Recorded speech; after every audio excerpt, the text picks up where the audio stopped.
I'm Bree Luck, and you are listening to the Pause to Go podcast, where we explore the process of turning life's transitions into stellar transformations. You can expect interviews with experts, straight talk with remarkable humans, and conversations about making the most of every phase of life. Because when we approach life's stickiest spots with curiosity, support, and a little bit of inspiration, anything is possible. So whether you're on your way to work or settling in with your favorite beverage, together we can pause to go. As a solopreneur, I really like the flexibility to work from pretty much anywhere, so I'm happy to head down to Code-Based Co-working, where I can enjoy the company of others while I tackle my to-do list. Also, they have a state-of-the-art, consumer-friendly podcasting studio that is frankly my home away from home. So head over to Code-Based Co-working, check it out, and when you do, tell them that Bree sent you. Happy New Year, everyone. Welcome back to the Pause to Go podcast. You know, I feel like we're always supposed to come up with something incredibly profound to say on New Year's, which is just, I don't know, it's kind of ridiculous because New Year's feels pretty arbitrary to me. In fact, my friend Kelsey Johnson, who is an incredible astronomer, educator, artist, and friend, said on Facebook this week, "It's really stupid that New Year's doesn't correspond to the winter solstice." And I agree. I mean, it makes far more sense to have a new year correspond to something that is of planetary or astronomical significance or seasonal significance than some random date on the Gregorian calendar. Anyway, it also brings in mind the importance of these moments of finding the balance between making small incremental changes in life, daily changes, daily commitment to growth, to practice, to learning, to pausing, to taking action, and also recognizing those milestone points as being significant, but perhaps not definitive.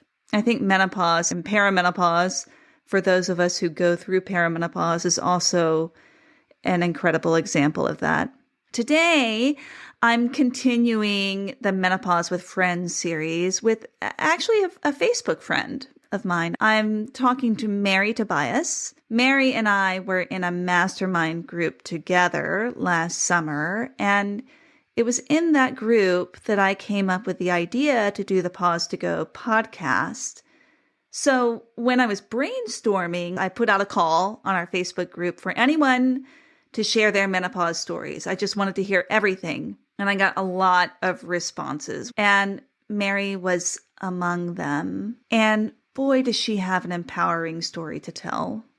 What I really love about Mary's story is how deep her developmental transformation and especially her sexual transformation has been. If we want to talk about a profound shift, Mary really exemplifies that. Mary lives in Massachusetts. She studies Tantra and Tarot, and she's interested in all the things that elevate the divine feminine, which she talks about in this podcast. So if you're interested in learning more about the divine feminine, this is a great episode for you. She's also an administrator in the biotech industry, and she's the mother of 2 adult children. And she's been polyamorous for over 3 years. I was truly fascinated by Mary's journey, and I think you will be too. Enjoy. I would love to begin, Mary, with a very simple question, which is, how old are you and where are you in relation to perimenopause and menopause? I turned 60 April 13th of this year. And I believe I am at the very end of menopause. I started going through the final transition of no longer menstruating when I was about 57. So I was late to the party. But Yeah, I haven't bled since then. So yeah, I So, believe I'm done. technically it's 1 year past the last menstruation, 1 year of no bleeding is the moment of menopause, as arbitrary as that may seem. Right. So I had the last day of my last period was October 15th, 2017. I know that specifically because I had gone on vacation October 1st and my period started early. And I went on vacation to Mexico, of course, with my period, thinking that I would end in like 5 days and that would be fine. Oh no, it lasted 15 days and then done forever. The year later, October 15th, 2018, I called my son and I said, "Do you want to go to Salem for the day?" And he said, "Sure. Why do you want to do that?" And I said, "Well, I think it's time for me to buy a cauldron." And he said, "Okay, no questions," because I'm weird anyway. I figured I'm a crone now. I have all this womb wisdom, and the symbol for that is a cauldron. So that's what I did. So many people have a story about their last period happening unexpectedly when they were going on vacation. Yeah. Yep. It's like the final little FU. Well, or the universe is saying you need to pay attention to this because this is going to be gone. So pay attention, sink into it for the last time because then it's going to be gone. And so you got this cauldron and you became a crone. Yeah. Did you feel like it was a new chapter in your life? Yeah. I feel like, yes, when I turned 50, I felt like a new chapter was opening in my life. At 60, well, I wasn't 60 yet, but when I bought this cauldron and when I kind of sank into what being a crone meant, it really did feel like a whole new chapter was opening. Very exciting chapter, a chapter of more possibility, of life continuing. Whereas our culture tells you you're done, I felt like I had just started something brand new. And especially when it comes to my health and how I treat my body, I don't have to treat it differently. I get to discover what it needs all over again, how I can take care of it in very special ways so that I can continue to live a vibrant life, including having a very vibrant and discovery oriented and creative sex life.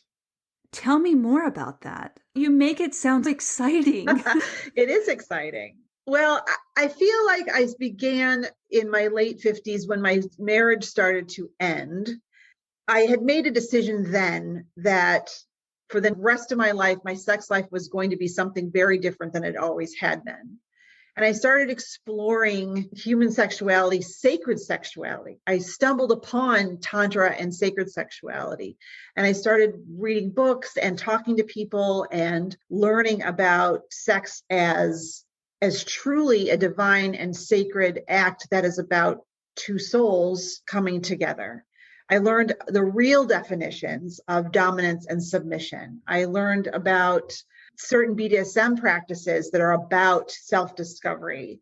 And I immersed myself in all of that and in those communities and took some real risks and uncovered the truth that is really, if you want a vibrant sex life later in your life, really all you have to do is want it and make that decision. Your body's going to change, but there's so many things that you can do to work with those changes to allow you to have what you desire and almost make getting what you desire better because you've kind of worked for it and you've made it a priority and valued your sexuality as something so divine and so sacred that it deserves the attention you give it. We are truly sacred beings, women. Our wombs create matter, and we really need to see ourselves that way, and that our periods, we've been told that they're a curse, right? We use this terrible language. And I remember when I was about 50, I was having trouble with a little tiny pain, like right in my introitus, and it was causing painful sex. And my gynecologist said, "Well, your skin's starting to get a little fragile and it's called vaginal atrophy." And first of all, I thought, why in the hell are those two words together in one sentence? And my next thought was, I'm going to blow up if I hear it again. And I said, well, is there something I can do? And she said, no, you really can't. And I'm an Aries. I have a stellium in Aries. So no one's going to tell me that I can't do something about something I want to do. And I went on my own and I figured out how to solve the problem. And that was really the opening of the door of like, you know what? I've got a little more control over this than I'm being told that I do. And I started taking collagen supplements, and I found a really good all natural vaginal lotion that I use every day. And it worked on the problem. We're told one thing, but really the reality is we have a lot available to us to create whatever we want to create. And you really took it into your own hands. I did. We all have to, because our culture is going to tell you that you're done. And they're going to think, we recoil at women's bodies that are not like age 28, right? 28 is like the last time your body is the standard. And so we really have to take all of that on.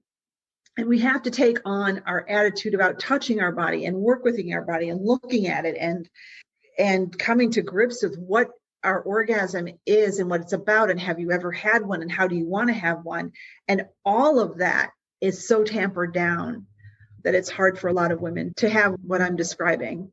Yeah. So as you've reached out and found this whole new community, this whole new world, yeah. Do you find that there are a number of women who are perimenopausal and postmenopausal in that group, in that community? Oh, yes. Mm-hmm. Now, there are a lot of young women, but there are a lot of tantrikas that are my age and older, in my age group, I should say, that know exactly what I'm talking about. And they're sex educators. And yes, there are women in that group. And there are younger women who are very skilled and knowledgeable about how to work with a perimenopausal body, that are very, very helpful, that do all kinds of things that could help somebody going through this who doesn't know who to turn to. I would absolutely encourage women to go off the grid and find a tantrika or a tantric practitioner as part of your perimenopausal or menopausal care, and get some spiritual help, because all of that kind of translates into your physical expression, your sexual expression. Your sexual energy gets stoked up, and you can have it every day, all day, if you want. And these people are very skilled and know how to do that. I love that.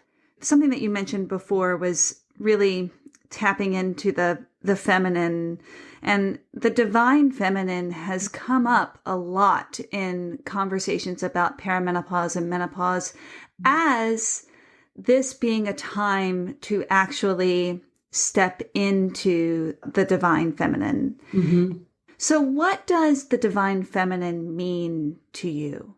The divine feminine in general means to me a woman who is in receptive energy all the time and in balance with her divine masculine. We all have divine feminine, we all have divine masculine energies, but some of us are more dominant than the others. I'm more divine feminine dominant, and they're equal powers. So that's really the key, is to understand that those two powers are equal. So when you're in your divine feminine, you are in the power of receptivity. And when you're in that place, all things come to you. You don't have to prove yourself. You don't have to get or keep a man. He comes to you. You've got something he can't get, so he comes to you. All things come to you. And that your pleasure is your number one priority before anything. The pleasure in everything you do, what you eat, how you sleep, what you're wearing, who you hang out with, what handbag you carry. It's all about your pleasure. That's number one. The minute your eyes pop open in the morning, how am I going to give myself pleasure today? Because from that, all things kind of emanate. We are our first priority in relationship. A man in his divine masculine, we are his first priority. It's kind of like that airplane thing where you have to take the air and put it on yourself first before you put it on your kid. Sure. It's the same thing. in the universe, if we held ourselves as sacred and divine and our first priority, everyone else benefits. People ask me, how do you get into that space? My favorite, easiest way is to make sure your back is on the back of your chair. You feel your shoulders on the back of your chair. That is a receptive stance. And then you are in your parasympathetic nervous system and you can just receive. It's all about receiving. And again, I keep bringing up culture, but culturally, we've been told it's better to give than receive. We are way one-sided. And especially women, we learn especially when we have children, we kind of feel like we have to be sacrificial lambs and we have to give all the time. And then we're completely depleted. We have to be able to receive as much as we give, if not more. We are our number one. So that's what it means to me. And from that mindset of that I'm my first priority, then all of my choices come from that place. It makes me think of Brene Brown's strong back, soft front approach. My therapist introduced me to strong back, soft front as an idea. And one of my exercises was to spend more time sitting in chairs or making sure that I have sufficient pillows to support my back. Mm-hmm. So that I'm not trying to hold myself up with my whole front, truly just physically, mm-hmm. and can then be receptive in a more receptive mode. It is spiritual and emotional, yes, and also physical. Mm-hmm. And they're all the same, ultimately. Yeah.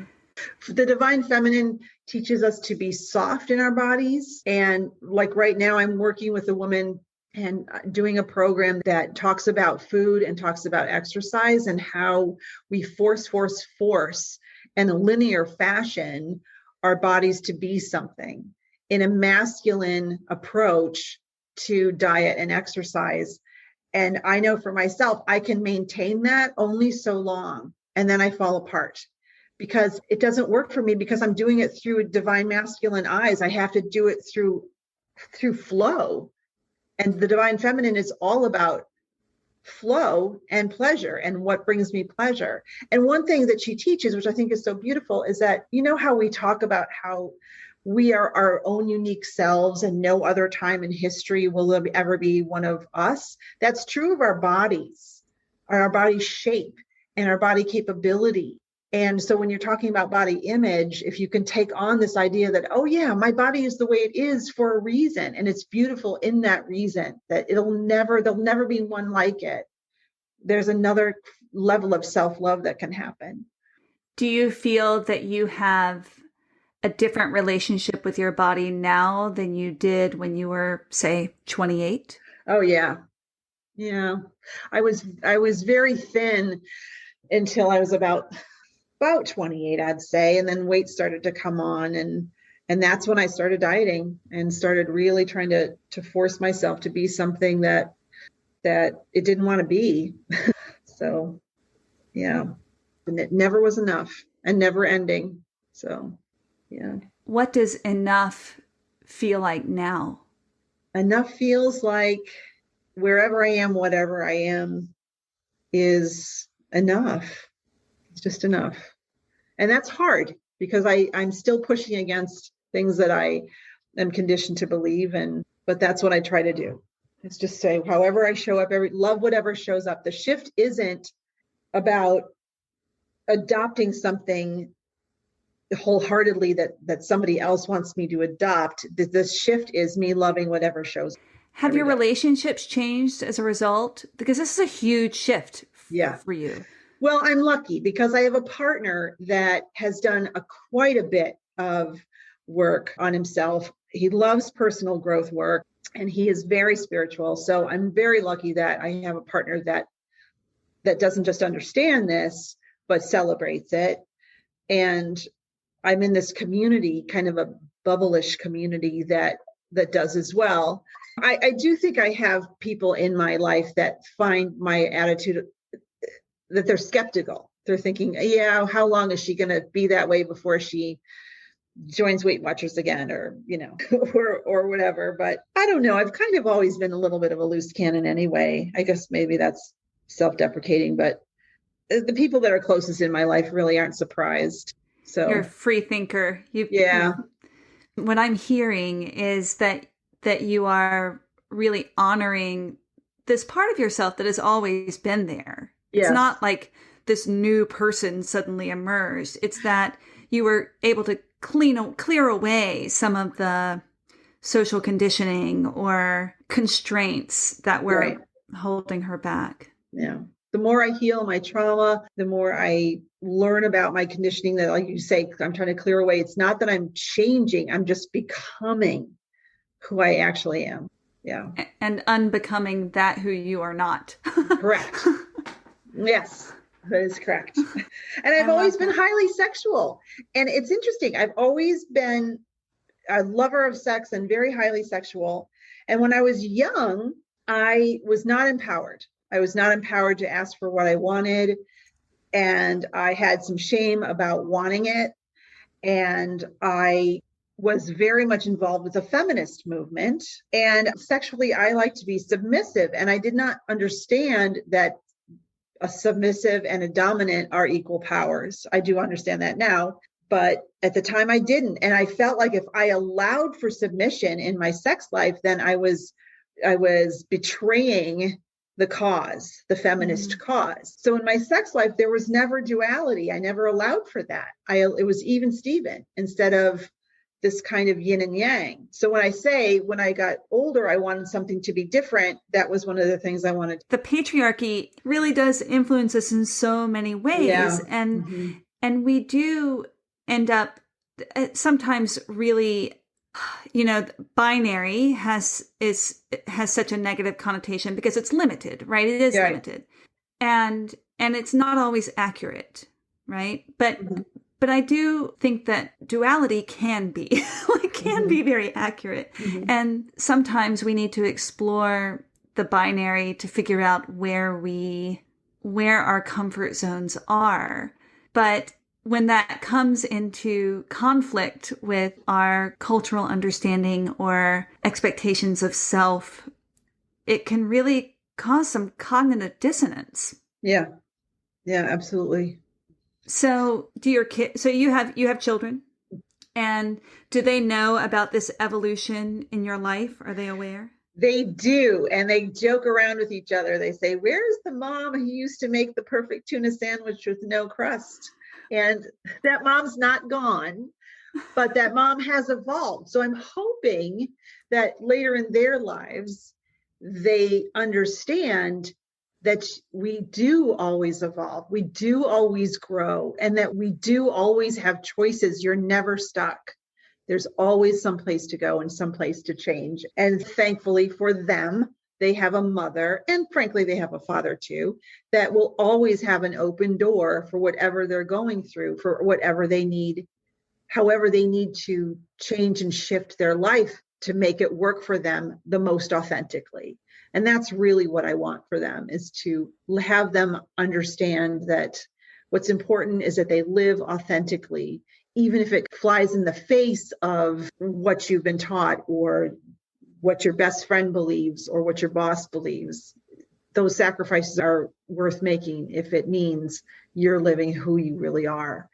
And what's been great is through my evolution, is I've been able to have some wonderful conversations with them about sexuality. So for example, my daughter, before prom, and she wasn't seeing anyone at the time, and I felt like prom is like the quintessential night that American teenagers have sex for the first time. So I said, I want to have a talk with you about this. And she was expecting me to talk about condoms and safety and blah, blah, blah. But I said, we're going to talk about the language first. We're going to talk about the words losing your virginity, but how ridiculous and messed up that is. And we talked about a lot about the language around sex that is talking you out of what you naturally desire. And you, my friend, are entitled to your desires. It's your birthright. So let's talk about why you'd want to do this. And people say that it's a deflowering. It's not a deflowering, it's a flowering. It's a crossing over from having a sex life with yourself to having a sex life with someone else. And it is really a big step, but it's a natural step that you are going to desire to take. So let's talk about how to take that step and empower you so that you take it when you're ready and when you're in charge and when it's up to you. And then I talked about like my first time story and other people's, like when my first time story, I was in love with this guy. But conversely, I had a friend in college. She was just ready and she just went out and she just had a random experience and was super happy about it and was relieved and was ready to go from there. So everyone's got their own way to go about it. Find yours, stand in it truly, and go from there. So that was just an amazing conversation that I had with her. What a beautiful way to talk to your daughter about sex. How did she take it? She was a little shocked at first, but as soon as I talked about the language and as soon as I talked about being entitled to her desires, she was absolutely engaged. And she is very grateful that we have the relationship that we have, that we can be frank and open about it and talk about all of it like it's normal and natural, because it is, I have such hope for this next generation as sexual beings because of conversations like that. Yeah. And I think it's especially important. It's a whole other podcast, a whole other conversation, but the whole evolution of porn and sexuality through the male gaze and moving beyond that into a very empowered place. Again, right, there is I am not a social scientist or psychologist, so I am only speaking from my very dangerous and limited understanding of the sexual revolution. But it does feel like there's a potential for another sexual revolution that is even deeper than the one that my parents went through. And that's very exciting. That if the pill was the start of a first sexual revolution, and now we have an even deeper medicine, which is empowerment, right, is the start of the second, then it really gives me hope. And it also gives me hope when they reach menopause or peri-menopause that they will see the freedom and the potential, and they'll recognize that some of the, just as I'm recognizing that some of the side effects that are sometimes uncomfortable or painful or disturbing are much like when we go into puberty, and the side effects of puberty are really deeply uncomfortable to go through. And yet it's a passage. And when you spoke earlier about how you had your period, you had your final period on the vacation, and that it called your attention to it, that it said, pay attention to me now, this is important. Yeah. That is a bit of what when we are uncomfortable, we have to truly attend to ourselves. We have to stop and listen and attend to help us through that passage. So thank you for bringing that into full perspective there. Really, really helpful for me to hear. And what is one thing, if you had one thing that you wanted people who are going through perimenopause, who are entering into this time in their lives to know, what would be one thing that you would wish for them or want for them? I would want for them to see it as a magical, beautiful time despite the discomfort, and that you're changing. It's a time of discovery. So find out how to work with those changes and find out how to nurture and care for your body the way you would nurture and care for an infant, instead of seeing it as a curse or the change, or that it's, an end, because it is an end of something, but it's a beginning of another. And it's a beginning to a whole nother relationship with yourself. So I would want them to see it that way, and encourage them to understand that there's so much in products and in counseling and in support around working with it and figuring out how to make your life, certainly your sex life, how you want it. And what's great about having menopause at the age that we have it is those of us who have children, for the most part, they're older and they don't need us. So we have the time to focus on ourselves again. So that's what I would say. Embrace it as a beautiful change, as a time that you get to spend time on yourself. You don't have to, but you get to. Yeah. What do you do with that cauldron? Well, as I said, I'm an Aries, so I really love fire. And sometimes at the new moon or the full moon, I'll do a little ritual where I will write down things I want to release that aren't serving me and things that I want to call in on paper. And I'll light my cauldron and I'll say each one of them and burn them in the cauldron and send those words up to heaven. What a celebratory act for a crone to take on. I love that you're really embracing that role. Yeah. Yeah. My partner told me a story, and I don't know where he found this out, but he said in some ancient times, the crones lived on the hills. And when men would come back from battle, they would go to the crone to be fed and bathed and have sex with her, because she's the one that brought him back to humanity after the violence and the inhumanity of war, before he went into the village to go back to his family and his community. Now, I don't know where he found out that story, but I thought, wow, that's really amazing, because crones really we're very powerful and we really hold that wisdom. So I kind of like that. I love that too. The only two animals where the females live beyond menopause are humans and killer whales, I believe. Oh, wow. And there is, in the killer whale society, the killer whale society, they play a very important role of keeping I don't know what you call a herd of killer whales. I don't know.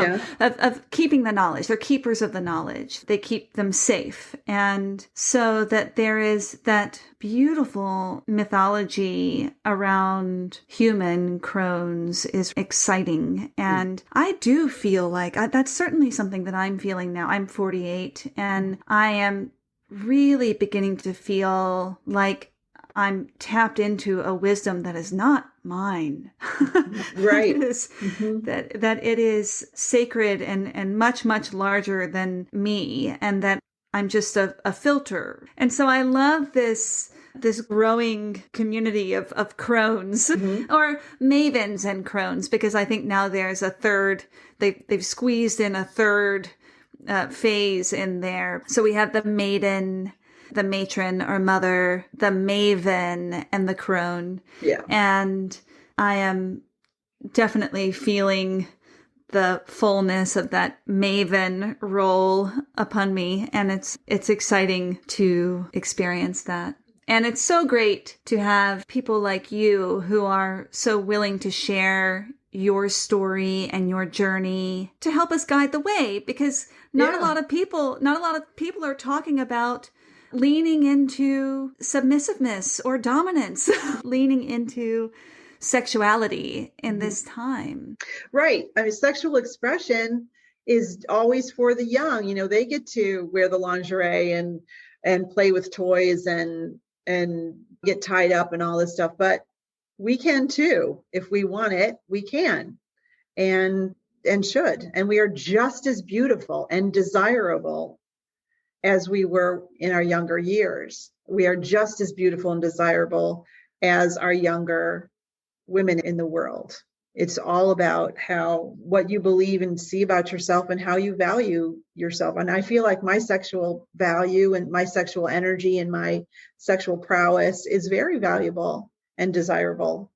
Not everybody wants it, but that's okay. That doesn't diminish my value at all. So I take chances and I explore and have a great time doing it. So there's a real gift in having not everyone want it. Right. I have two daughters who are in their late teens and early 20s, and walking down the street with them now, sometimes I feel so protective of them, because they are in that phase of just they're intoxicating to people. And I know that they don't have this perspective, but it was a real awakening for me, because I realized, oh, I'm so grateful to be free from the weight of that expectation all the time. And moving from, and you spoke to it before, moving away from this place of striving and accommodating and meeting into a place of receiving and allowing. Well, they should too. They should be in a place of receiving and be in their divinity too, even though they're young. I work with a woman I do her divine feminine workshops, and she just posted something about how to kind of deflect unwanted attention. And it's almost like you make a choice about your energy. Energetically, you don't let anyone into your aura that can't see your heart. So that you kind of protect yourself energetically by just making that choice when you go out, so that people can look at you and objectify you, but it can't penetrate, your aura, your energetic field, because you've made the conscious choice that the only energy you want coming towards you is people who can really see who you are. I think it's an interesting idea to be conscious of that, to have that consciousness. Absolutely.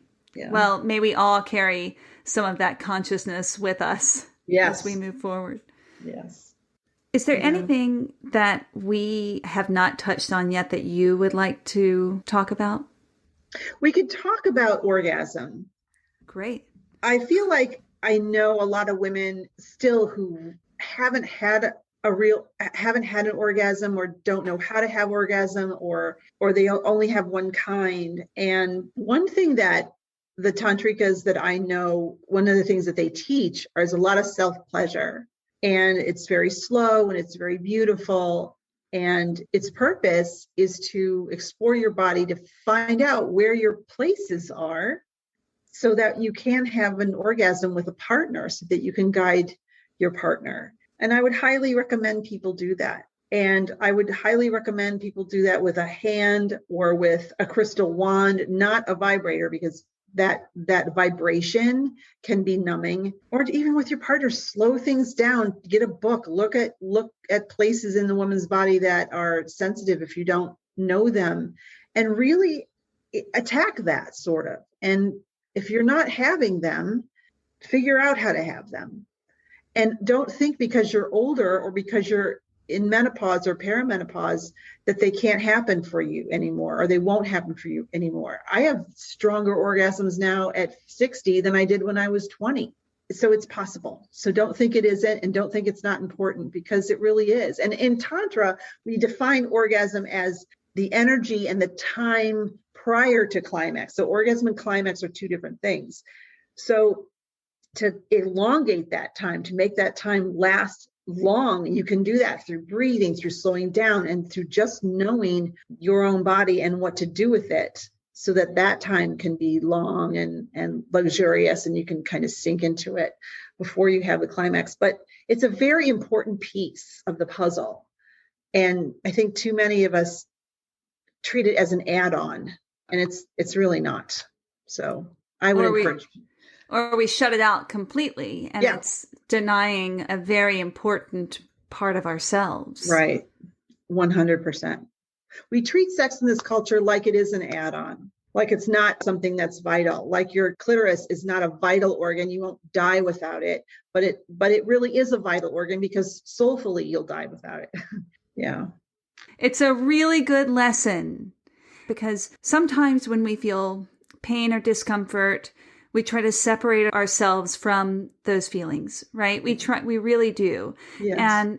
And so when that is around our bodies, then sex is often one of the first things to abandon, because we have pain or shame or fear around it. And so remembering that it's a path to greater connection with ourselves and others, It's a path to understanding our place within this world and the world in ourselves. It's a great lesson. So thank you. It's a connection to the divine. It's a connection to our divinity. It really is. My partner said once to me, I'm so glad God chose me to show you how much he loves you. And I thought, that's really what we are. We are the divine telling these bodies, you need to love this person for me. And when you bring sex into that sacred space, it's an incredible thing to experience, and everyone can experience it. And I would hope that everyone would want to. And when you talk about pain and sex, you're right that we shut that out, but that's where your exploration has to come to, I should say. There's products, there's supplements, there's things that can help you with the pain, and practices that can help you to get to that point. And that's worth the journey. It's 100% worth that journey. Noted. I just want to thank you. Thank you for such a frank and open and generous conversation. I really appreciate it. I think you've really given some beautiful, beautiful examples of how to move forward. Well, I hope so. Thank you so much. I'm very excited for this podcast, and I want everyone to listen. Absolutely. Yeah, not just to me, but to all of it. Yeah. Here are my key takeaways from this conversation with Mary Tobias. The divine feminine and the divine masculine are equally powerful and important. Being receptive is a sacred act, and we have to be able to receive as much as we give. One way to get into the receptive mode is to sit with your back fully supported by a chair or a wall. Get curious around your body's changes and consider looking at this time as an opportunity to nurture and care for your body in a new way and cultivate a new relationship with yourself. Mary also gave me some great resources for tantric practitioners, so if you're interested in learning more about those practices, check out the show notes. Thank you so much for listening to the Pause to Go podcast. If you got something out of this episode, let us know. Share it with a friend, join our Facebook group, and subscribe, rate, and review on Apple Podcasts if you loved it. If not, no worries. We want you to tell it like it is, and we'd love to have your input. If you want to know more about what I'm up to, you can follow me on Instagram at TheLovelyUnbecoming or at my website, thelovelyunbecoming.com. Stay curious, y'all.